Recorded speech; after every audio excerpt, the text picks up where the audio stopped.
68 C10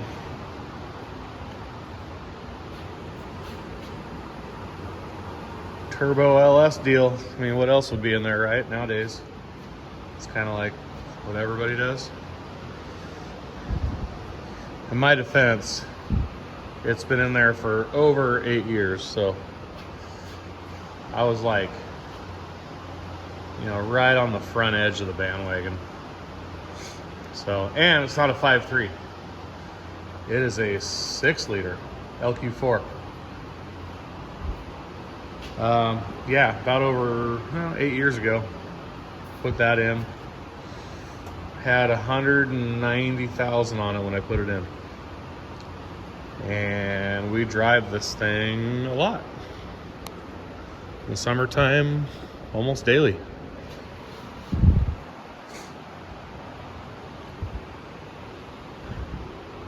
Had it on the lift the other day and the oil pan was leaking. And I have never had the pan off this motor. Never pulled it off. When I put it in, when I built it, never gapped the rings, nothing. I think we've since done the lifters and the heads on it a few years back. Anyway, had an oil leak. So we're gonna be installing one of these eBay special unbranded oil pans. It's just like the Holley. I think they call it the muscle car pan. It's almost identical to that. They're pretty good. This is like the third one I've installed. They fit pretty good. The only real thing you have to do on some of them is modify the windage tray a little bit for the pickup. But one thing to note though, when you do unbox, like when you get it in the mail, don't just throw it on the shelf for a rainy day. Check it out, because I had one that had a, well, it goes on this side. It actually broke the corner of this off, and I had ordered it like 6 months prior to that, and then I was outside my return window, and the a-hole on eBay, the eBay seller, he wouldn't do anything about it. So anyway, just check it out when you get it. They're not boxed that well. They're just put in this box with like a double layer of cardboard underneath. No, you need to set them on a piece of plywood or something. So, but yeah, they're pretty complete. Comes with a gasket, pickup tube, new hardware. I kind of prefer the factory stuff. This shit will rust. So normally you have to install your baffle, but that one's in there for some reason, and the bolts are finger tight. I don't know, maybe somebody bought this one and returned it. Oh, and the oil filter is different than a truck filter. I think this is like a LS3 filter. I'm not sure, I can't remember the number on it. I'll look it up. Like I said though, I think this is the third one I bought. I got one on the buggy over here. Let's see if we can see what it looks like. A little bit. Go underneath. Oh yeah, of course it's fucking, nope, we're not doing that. Okay. All right, here we go. Get up on the lift and get after it.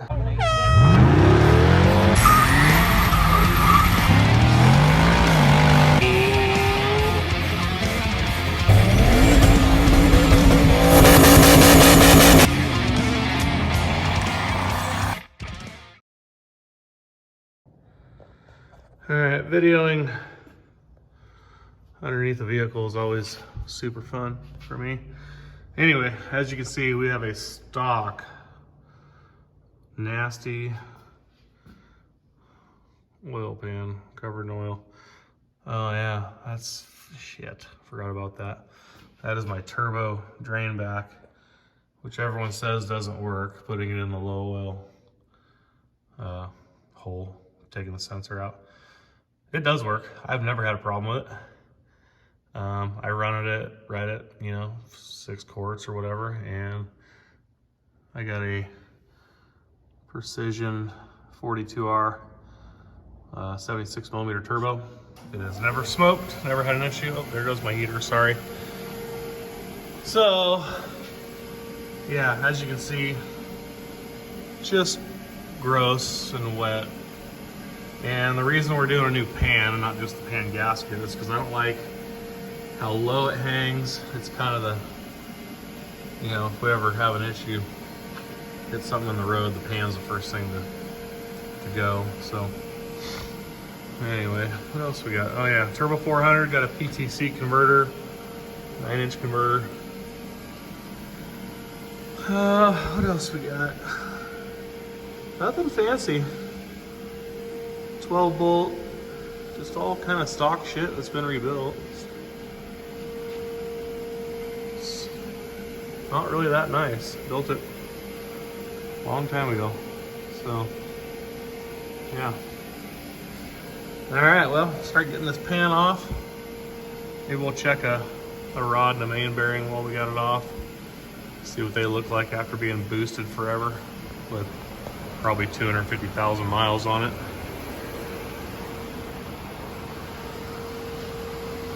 Hopefully we can get it out of there without having to take the motor out.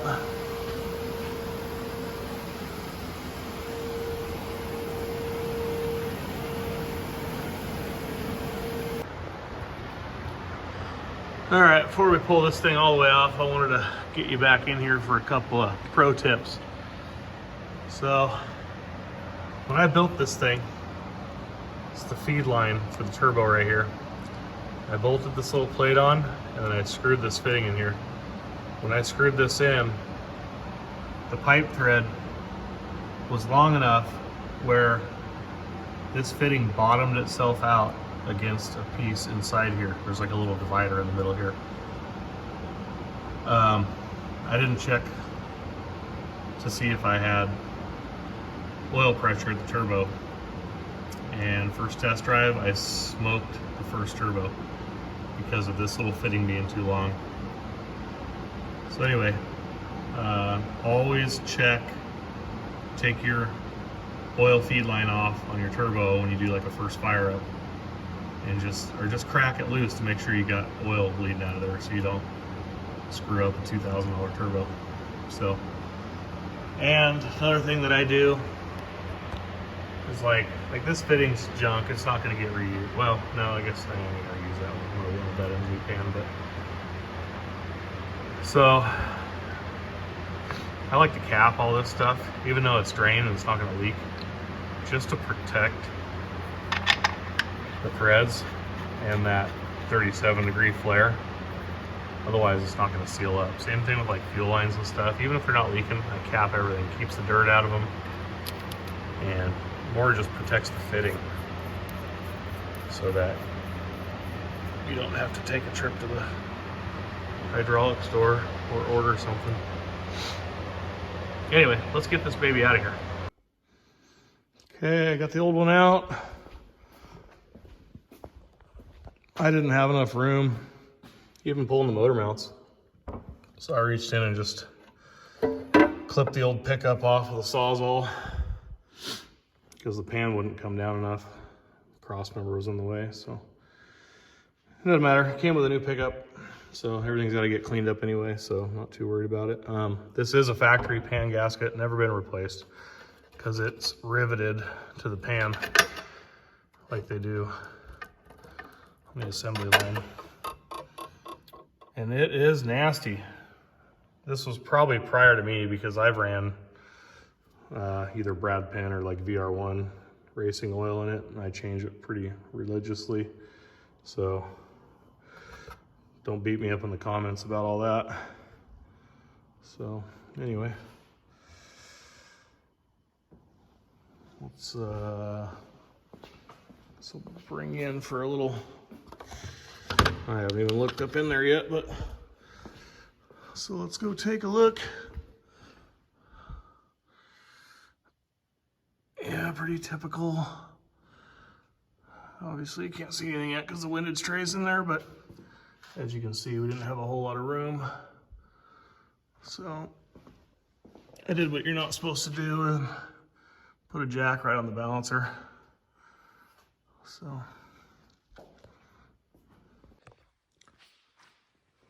Okay, well, guess we gotta get this new pan prepped and ready to go in, which means we need to put a drain back for the turbo.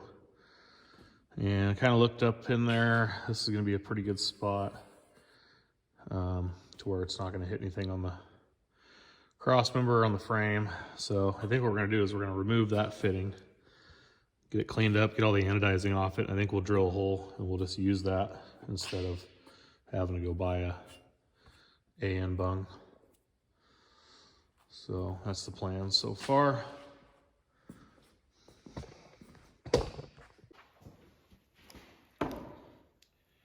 Just gonna drill a hole and drop that baby right in there.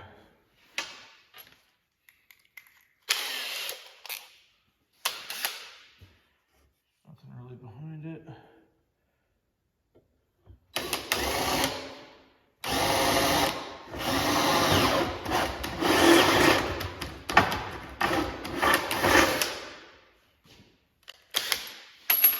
Battery.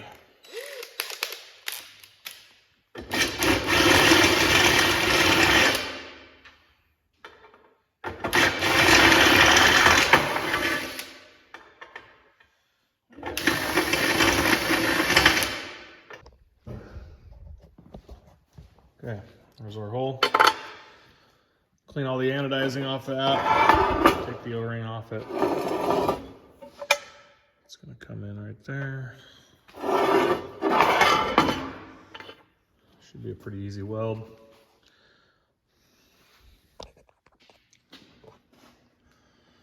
All right, we're all prepped and ready to weld. Remember, this is cast, so who knows? You never kind of know how well they're going to weld. China cast. Tried to clean up the surface as much as possible. As much of that anodizing off there as I could. Put the cap back on so we protect the fitting. That's my TIG setup, Diversion 180. It's a good entry-level machine that I bought a long time ago. It mostly works for what I do. I really need a lot bigger machine because everything over 1/4 inch, I got a spool gun.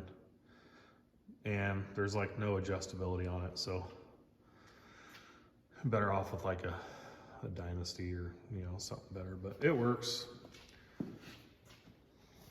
Not the greatest, but it works. So here we go. Not the world's best TIG welder either. Oh fuck, sorry.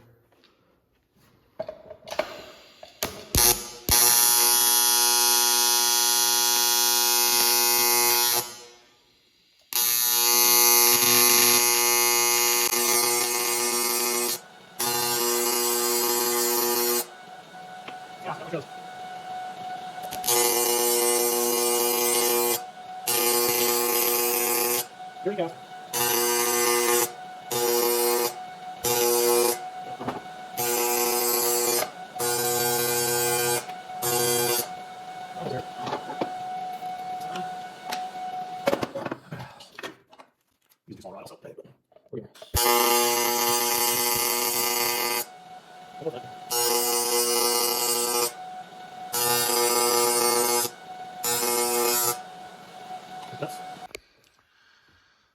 Okay, bung, welded in. I really want to make a Beavis and Butthead bung hole. Okay, that's gonna work. Not the best, not the worst. Pretty good for a cast. So this baby's ready to go in. Clean the pan out. Get our new pickup bolted in. And we are moving right along here. All right, well, got some new equipment to try out today. I got a new wireless mic, and I got a little bit better tripod that kind of reaches out and over, so maybe you guys can actually see what I'm doing. And hopefully the mic is better with the noise of the heater. Anyway, stepping up my YouTube game.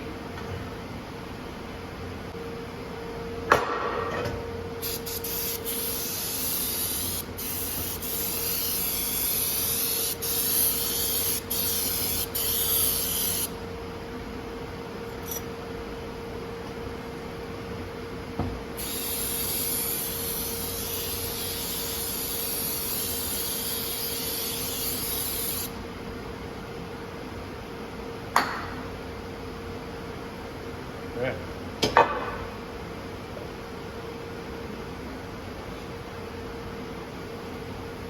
Looks pretty good. We'll blow it out.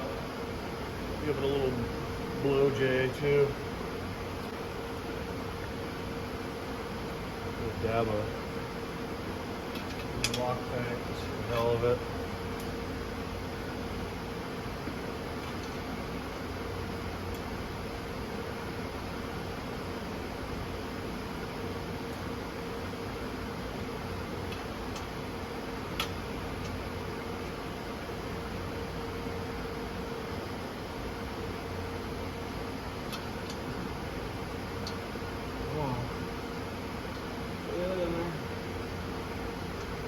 Alright, torque spec on these is, look at that.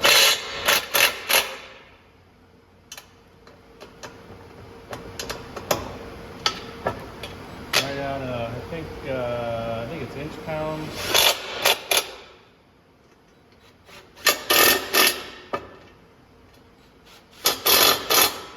Alright, those are all torqued.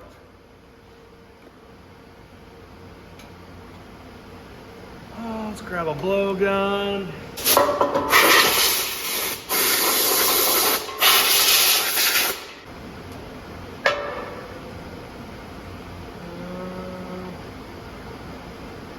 Yeah, looks pretty good. Okay, set this aside. We'll go get the block all cleaned up and the new pickup tube in, and be ready to slide this baby up in there. Okay, pan's up in there, bolted down. I ended up using their hardware. If it rusts, whatever, screw it. Little silicone on the four corners where the front and rear covers meet. As you can see, my drain is in a pretty good spot. Just gotta kind of shorten that up and reroute it. These are for the oil cooler. Comes with a block off plate, but that's where I'm picking up my feed line to the turbo, and the little adapter still got to go in there, tighten the drain plug down. Yeah, we'll get that done. I got a filter, so I'll get you guys the part number for the filter, and I think that's it. Let's finish her up. All right, so real quick before I swap this is that fitting I was talking about that'll bottom out. So I had to shave it down. That thing will bottom out. See that little round, I don't know if it'll focus, little round mark. That's where it bottomed out. Basically blocked itself off from getting any oil flow. So be careful with that if you're buying one of these that has a center outlet. Okay, all done. Drain back's hooked up. Looks pretty good. It's now below, or I mean above the cross member, so it's not going to get hit on anything. Yeah, just be sure to watch your oil pressure gauge when you fire it back up, and that's about it. Pretty straightforward. Thanks for watching.